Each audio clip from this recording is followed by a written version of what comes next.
Imagine waking up to the muffled clang of church bells echoing through cobbled alleyways. The air smells faintly of incense and livestock. The year is 1860, and Rome, eternal and holy, is not the bustling capital of a unified Italy, but the religious heart of the Papal States, ruled directly by the Pope. While much of Europe surges toward modernity, Rome remains an anachronism, a sacred city-state governed by priests, policed by foreigners, and shaped by centuries of spiritual authority. But what was it really like to live there if you weren't a priest, noble, or foreign diplomat? Today, we'll walk through a day in the life of a Roman commoner, explore how the Papal States compared to other powers of the time, and examine why this unique theocracy came to an end. Morning in the Eternal City. A Roman commoner in 1860 likely begins their day in Trastevere, or one of the working-class districts near the Tiber. These neighborhoods are a mix of crumbling medieval structures and tightly packed tenements. The streets are muddy, sanitation is poor, and clean water is limited. If you're a laborer, you rise early to haul goods from the river port or work at one of the modest workshops. Artisans, bakers, and cobblers begin their craft as the city stirs. There is little secular schooling, so most children learn trades from their parents or the local parish. Women, particularly in poorer districts, are largely confined to the domestic sphere. Cooking, cleaning, sometimes selling wares or laundering clothing to make ends meet. Despite the grandeur of nearby cathedrals, life for the average Roman is humble, almost medieval. Midday. Church and control. Religion is inescapable. Before lunch, it's common to attend Mass, or at least pass by one of the many chapels to make the sign of the cross. Church bells organize time. Cardinals, monks, and soldiers of the Pope's Swiss Guard are highly visible. The Pope, Pius IX, isn't just a spiritual leader, he's a head of state with absolute authority. In practice, this means censorship, restricted freedoms, and a heavy ecclesiastical bureaucracy. The Inquisition still functions here, not as fiery as its reputation implies, but active in suppressing liberal and nationalist ideas. Owning a banned book or expressing sympathy for Italian unification could bring surveillance or arrest. Jews are confined to the Roman ghetto, locked in at night, still subject to humiliating restrictions. It's a society defined by obedience to the church. Afternoon, labor and trade. Rome's economy is sluggish compared to industrialized Europe. Agriculture dominates the papal countryside, and within the city, trades are traditional: blacksmithing, stone cutting, and church-related commissions.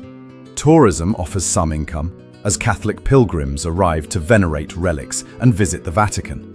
The port of Civitavecchia feeds trade into Rome, but there's little sign of the railway boom or industrial expansion transforming places like France, Britain, or even northern Italy. For laborers, wages are low, and prices are rising due to inflation and poor harvests. Labor unions and protests are almost non-existent, discouraged or outright banned. Modern banking is in its infancy here, and the church still relies heavily on donations and international financial support, particularly from Catholic monarchies like France and Austria. Evening and entertainment.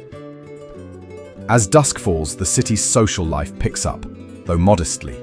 Taverns and osterie fill with working men drinking cheap wine, debating local gossip, or quietly discussing the nationalist fervor spreading through the Italian peninsula. Opera and theatre are popular among the middle and upper classes, but heavily censored.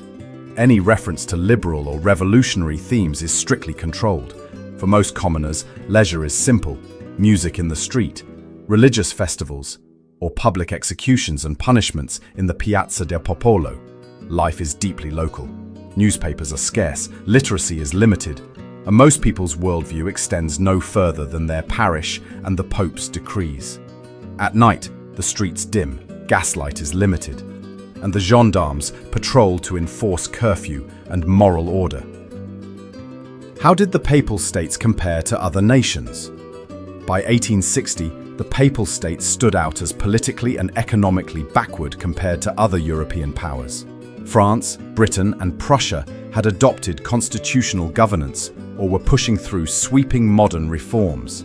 Even Austria, the traditional ally of the Pope, had abolished feudalism and started limited modernization after 1848. Meanwhile, the Papal States rejected railroads for years, fearing they would enable revolution. Education was stunted, censorship rampant, and civil liberties almost non-existent.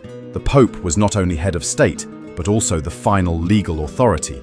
No constitution, no elected assembly.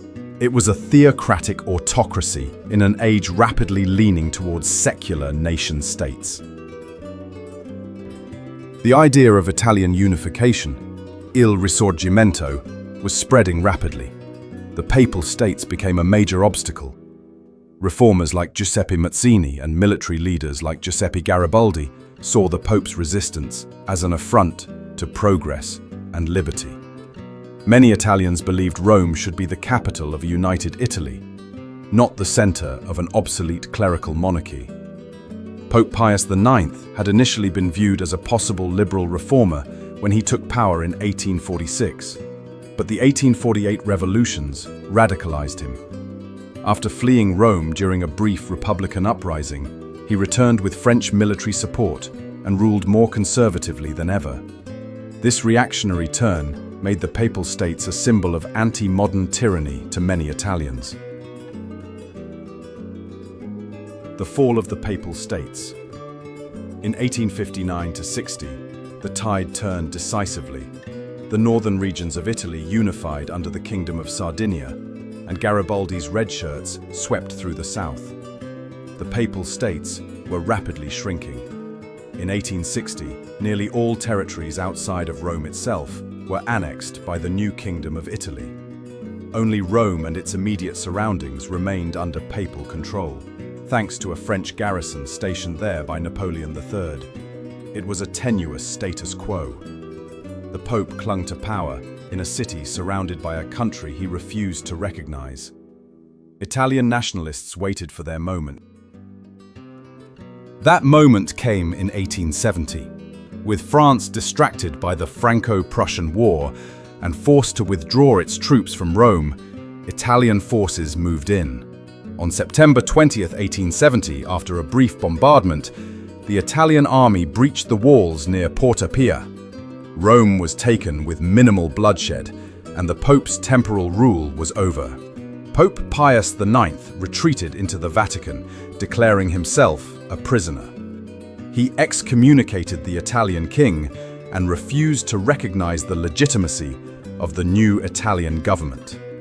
For nearly 60 years, the Roman question would fester until the Lateran Treaty of 1929 formally created the Vatican City as an independent state.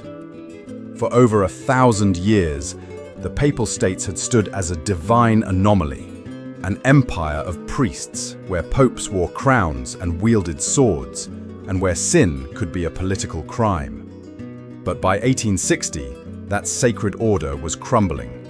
While Europe raced into modernity with steam engines and constitutions, Rome clung to incense and dogma, drifting further into isolation. The fall didn't come with thunder, but with inevitability. The world had outgrown theocracy.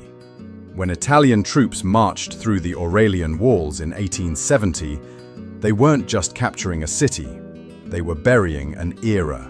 The Pope's power over land, law, and lives ended with the sound of cannons echoing through the eternal city. What had once been the beating heart of Christendom was now just another chapter in Italy's long and turbulent story. And yet, even in defeat, the Vatican endured, not as a kingdom of men, but as a kingdom of spirit. The Pope traded armies for influence, borders for diplomacy. The Papal States may have died that autumn day, but the papacy found new life in the shadows of lost empire. Rome moved on, but somewhere behind the gilded doors of the Vatican, the ghost of a vanished state still lingers, watching, waiting, remembering.